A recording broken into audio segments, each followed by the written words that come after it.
రాష్ట్ర సమగ్ర వార్తావాహిని AP TV news.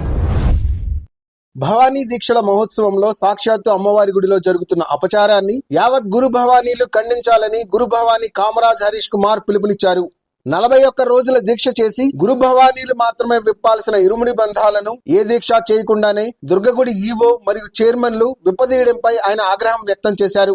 ఈ విషయంపై దుర్గగుడి స్థానాచార్యులు, వేద పండితులు సరైన రీతిలో స్పందించాలని ఆయన పిలుపునిచ్చారు. అమ్మవారి పవిత్రతను కాపాడాల్సిన బాధ్యతలో ఉండి హిందువుల మనోభావాలను దెబ్బతీస్తున్న చైర్మన్ ను వెంటనే తొలగించాలని, ఇందుకు ప్రతి హిందువు ప్రతిఘటించాలని ఆయన కోరారు.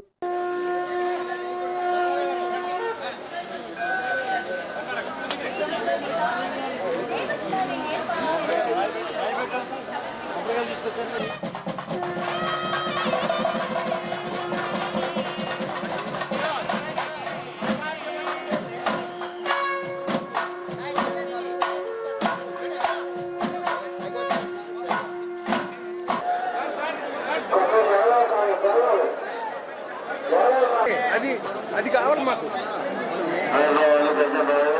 అందరూ ఖాళీగా నడుస్తూ ఉండాలండి. ఇరుముడైపోయిన లాగాలి, ఇరుముడైపోయిన లాగాలి, ఇరుముడైపోయిన లాగాలి స్వామి, ఇరుముడైపోయిన లాగాలి, ఇరుముడైపోయిన లాగాలి స్వామి. కొద్దిమందిగా డబ్బులు ఇవ్వరు స్వామి, కొద్దిమందిగా డబ్బులు ఇవ్వరు.